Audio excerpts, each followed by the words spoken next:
So I was talking to my brother Ben about bar chords yesterday, and I wanted to give a quick demo on why bar chords are important.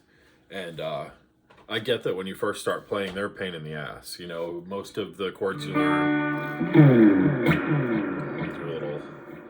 One sec, let me change some things here. Um, when you first start playing, you're going to start playing with open chords.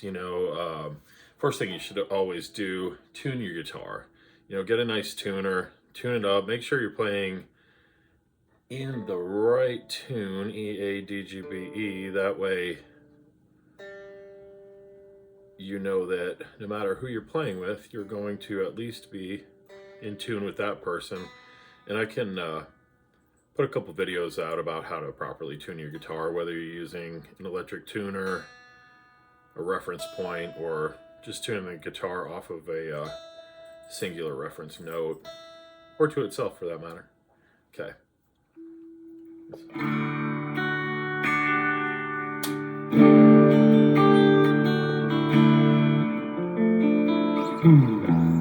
So most of the time we start off with these, these first position chords.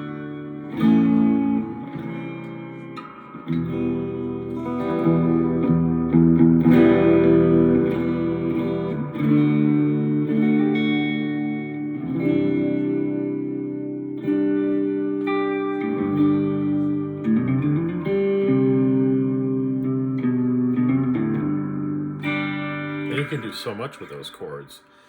But it's at a certain point, if that's all you learn in those first positions, basically up to maybe the third or maybe the fourth fret, if you start playing, your B minor chords or things like that, you're going to be limited to just this part of the neck here, and all of this is going to remain a mystery, right?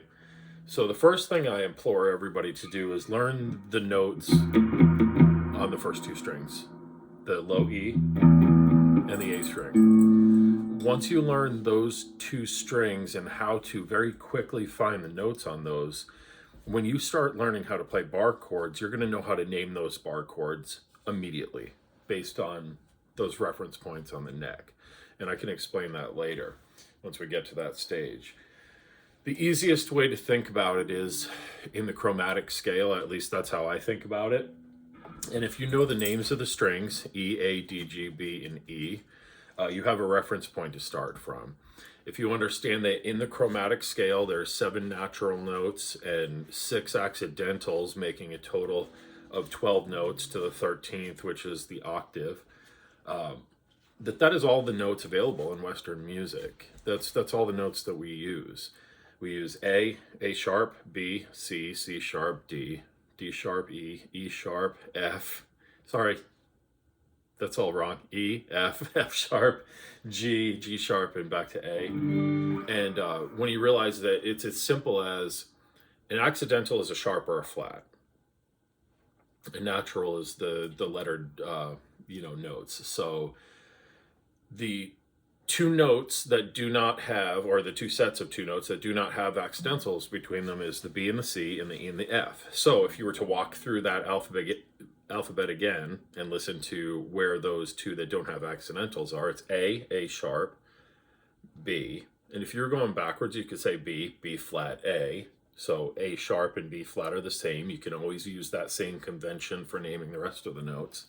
From B, instead of going to B sharp, you would just say C, because there is no accidental between them in the chromatic scale, then C sharp or D flat, then D, D sharp, E, then F, because there is no E sharp and there is no F flat, or they are implied by the lettered number of the natural note.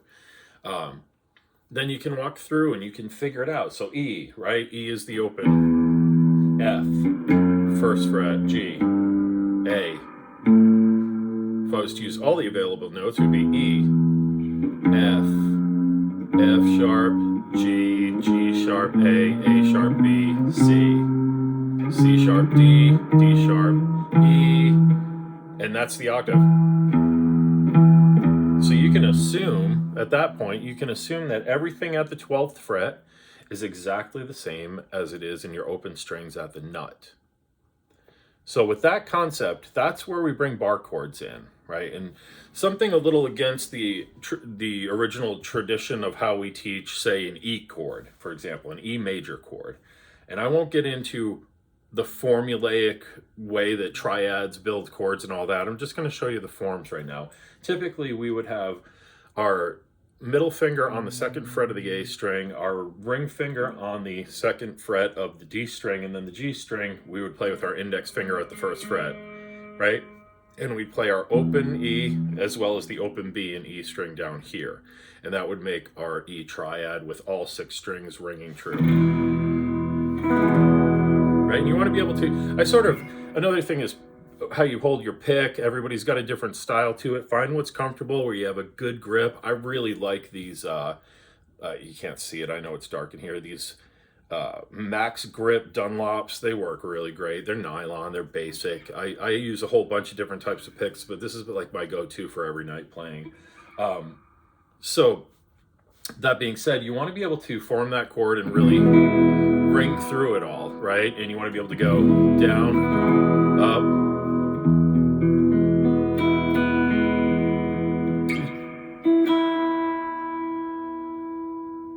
okay.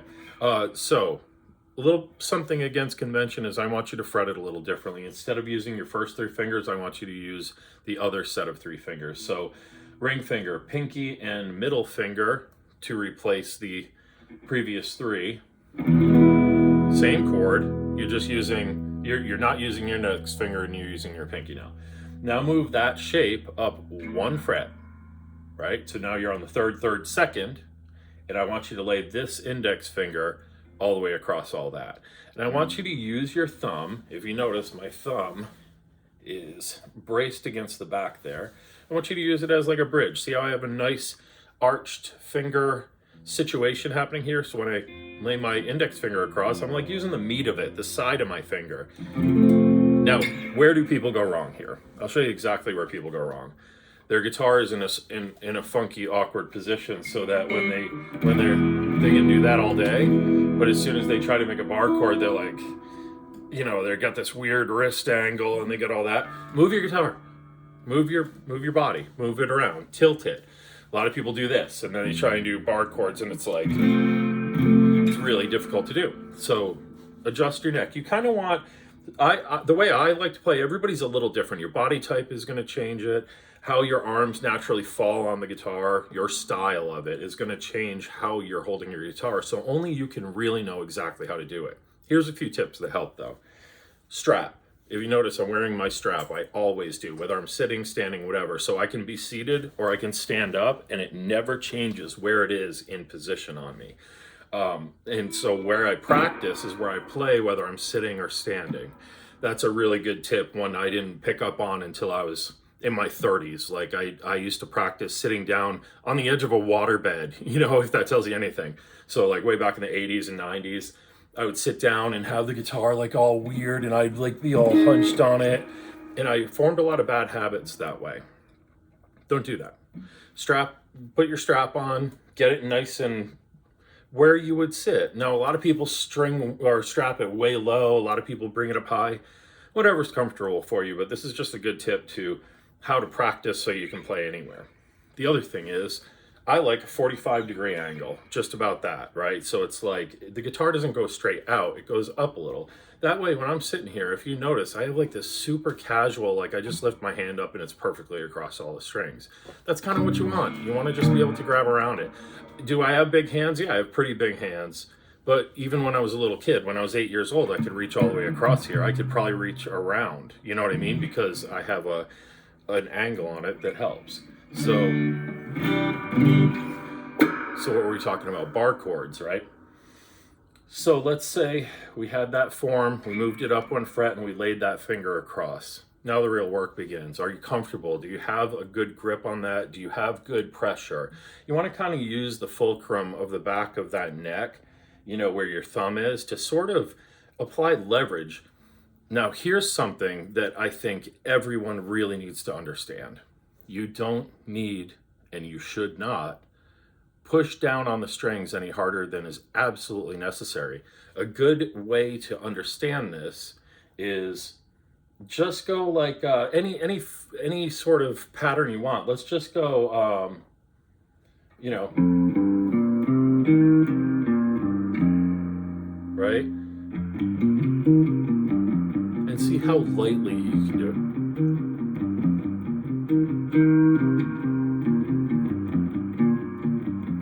Barely touching it, right? Same thing can apply when you have a chord, but when you're grabbing the whole neck, it makes it feel like you really want to squeeze it. Don't do that.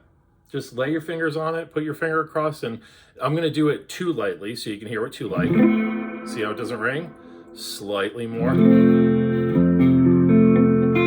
Got a dead one in there. I'm going to push down a little bit more. You can hear it now, nice and clean.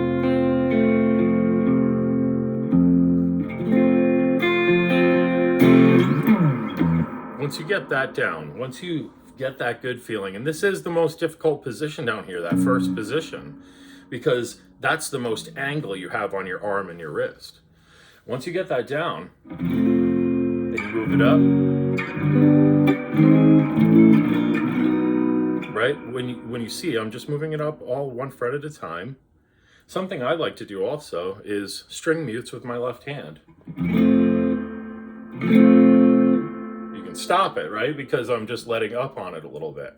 Very useful. You can mute with your right hand, you can mute with your palm, with your other fingers. You can use like your thumb back here. You can mute by literally laying something over or just letting off the strings like I just did. Lots of great techniques. Maybe we'll talk about that down the line. So let's talk about what we're even seeing here now.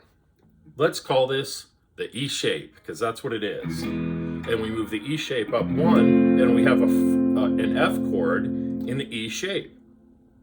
Makes a lot of sense, right? Then we move it up, F sharp, G, G sharp, A, right? So at the 5th fret, that's an A chord. It's exactly the same as this one down here, right? Or if you play it like that. It's the exact same notes, but you also get the benefit of that one right there. That little A note and that's really nice because you get the accent on the front and the back of that, as well as the octave, which is right here.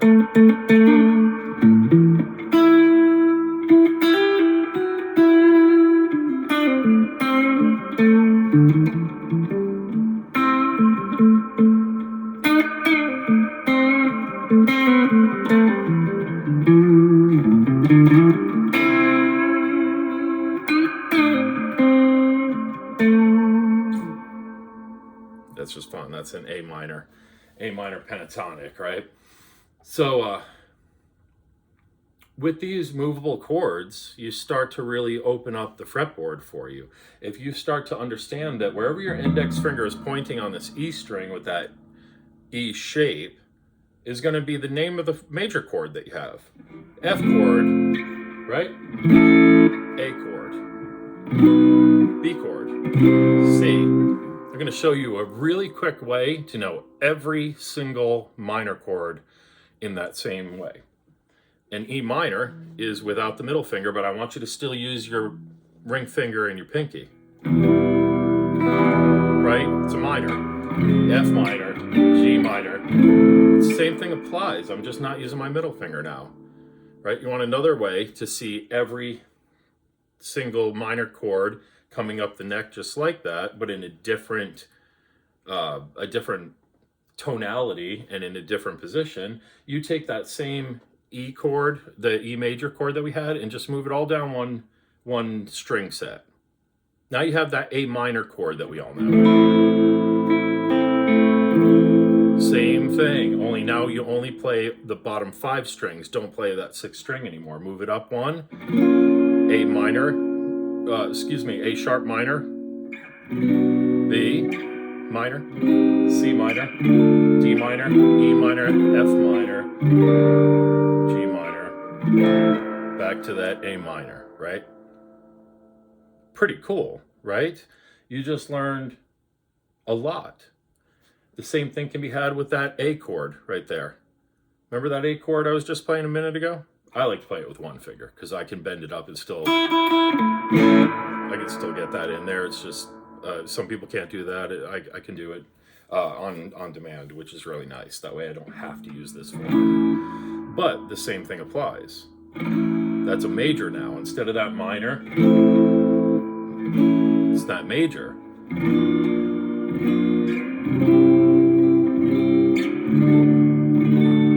I always do it like this. Also, that one is super close to a power chord. You know, that root fifth power chord.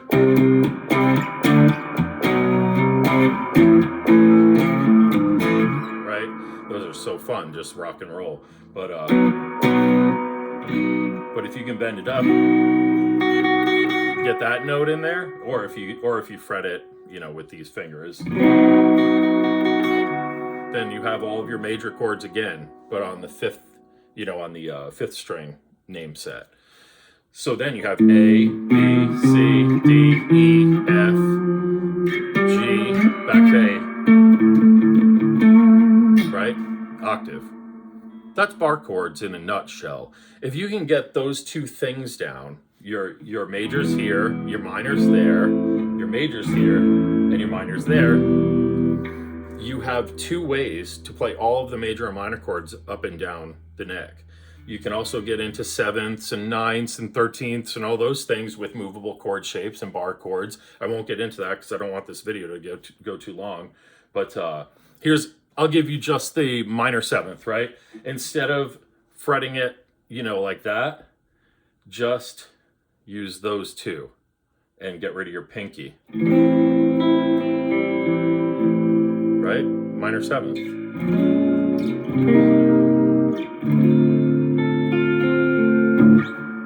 I'll play you out with that.